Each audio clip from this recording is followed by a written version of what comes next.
श्रावण महीने की अष्टमी बहुत सुंदर दिवस है। बहुत बहुत बधाइयां महाराज। सोमवार की अष्टमी का मतलब आपको इंदौर की कथा में बताया था, जिस दिन शंकर और पार्वती के मिलन का दिवस हो। और केवल एक माता पार्वती के अकेले मिलन का नहीं, 64 योगनिया तक भगवान शंकर से मिलने के लिए आती है। जिस लड़के की शादी नहीं हो रही हो, सोमवार की अष्टमी पड़ने पर एक लाल फूल चंदन में लगाकर जहां पर अशोक सुंदरी का स्थान है, उस अशोक सुंदरी वाले स्थान पर ले जाकर अगर सोमवार की अष्टमी पड़ने पर लड़का या लड़की जिसका विवाह नहीं होता वो चढ़ा देता है, मात्र 3 महीने में उसका विवाह पक्का हो जाता है। मात्र 3 महीने। अशोक सुंदरी का स्थान शिव। बहुत तकलीफ है और नहीं हो रहा काम, बहुत दिनों से लगे हो, नहीं हो रहा।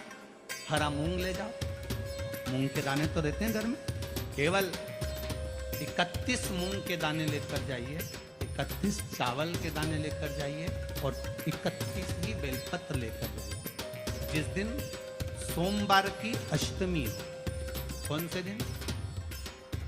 सोमवार की अष्टमी हो, उस दिन शंकर जी के मंदिर में जाओ, 3 चीज लेकर जाओ, मूंग के दाने, चावल, बेलपत्र। चावल जो 31 लेकर गए हो, अपनी कामना कर कर शंकर जी की देहली पर रख दो, चौखट पर, कहीं पर भी एकांत में उसको रख दिया।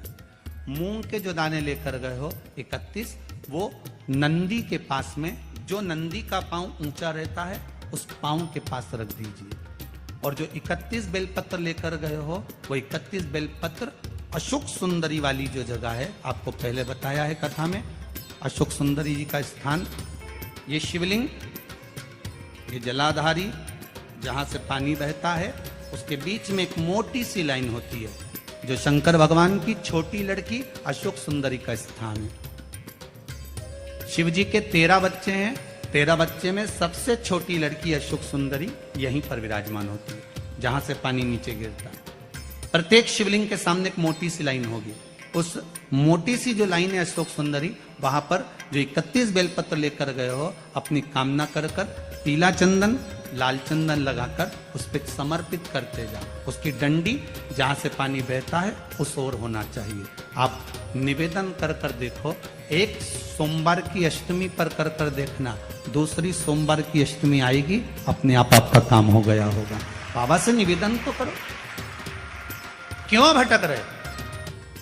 एक मात्र शिव मंदिर में झाड़ू लगा रही हैं अहिल्याबाई,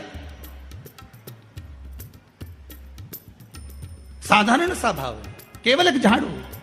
कई लोग कहते हैं महाराज जी, आप कहते हो मंदिर में जाकर झाड़ू लगाओ, पोछा लगाओ, तो जो हमने मंदिर में रख रखा है स्वीपर आदि जो भी सेवा करने वाला है, काम करने वाला है, वर्कर है, वो कर रहा है, तो हम क्यों करें? अरे भाई, एक बात याद रखना, आप सबसे पूछना चाहूंगा, आप लोग कहते हो कि मंदिर की सफाई जो वर्कर रखा है उसे करना चाहिए, मंदिर की सफाई जो पुजारी रखा है उसको करना चाहिए। मैं आपसे पूछना चाहता हूं कि आपके घर में जो तिजोरी है, दिवाली पे उसकी सफाई कौन करता है? नौकर करता है? अरे बोलते तो जाओ। नौकर करेगा? नहीं। वर्कर करेगा? नहीं। स्वीपर करेगा? नहीं। तिजोरी की सफाई कोई दूसरा नहीं करता, तिजोरी की सफाई हमें करना होती है। उसी तरह मंदिर की सफाई ना पुजारी करे, ना कोई वर्कर करे, जो दर्शन करने जाए वो करे, क्योंकि ये तिजोरी है हमारी, ये तिजोरी है हमारी, यहां से हमें मिलता है, ये मेरा देव महादेव देता है। और धतूरे का फूल,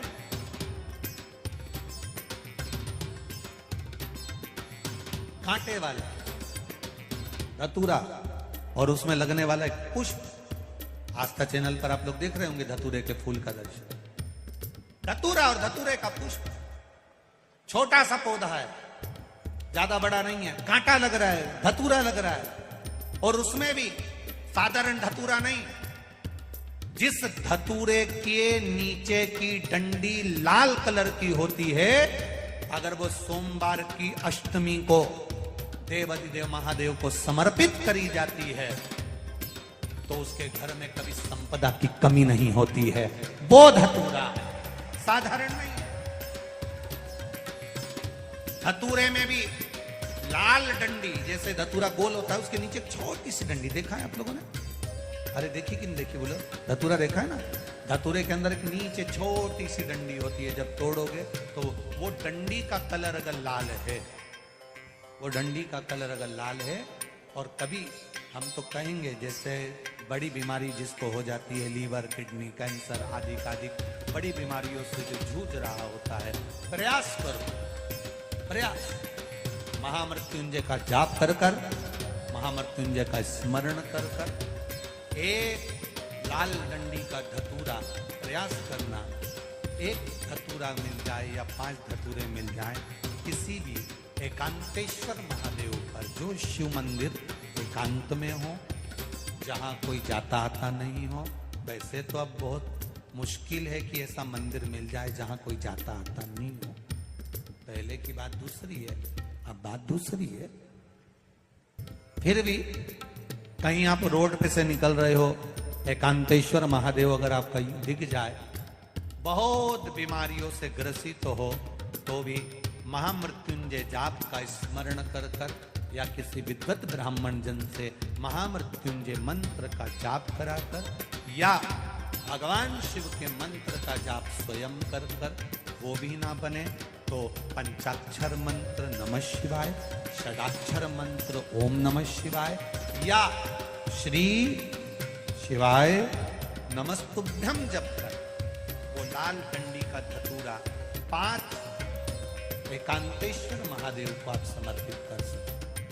रोग थम जाएगा, जो दवाई खाओगे वो शरीर को लगना प्रारंभ हो जाएगी और आप स्वस्थ होना प्रारंभ हो जाएंगे। अगर बड़ा रोग, देवी शंकर के मंदिर में जाओ, शिव जी का पूजन कर जब वापिस आओ तो शंकर भगवान के मंदिर में जो बाहर नंदी बैठता है उसके कानों में ओम नमः शिवाय बोलकर अपने मन की कामना उसके कानों में बोलकर आप आ जाइए, आपकी कामना 3 महीने में पूरी हो जाती है।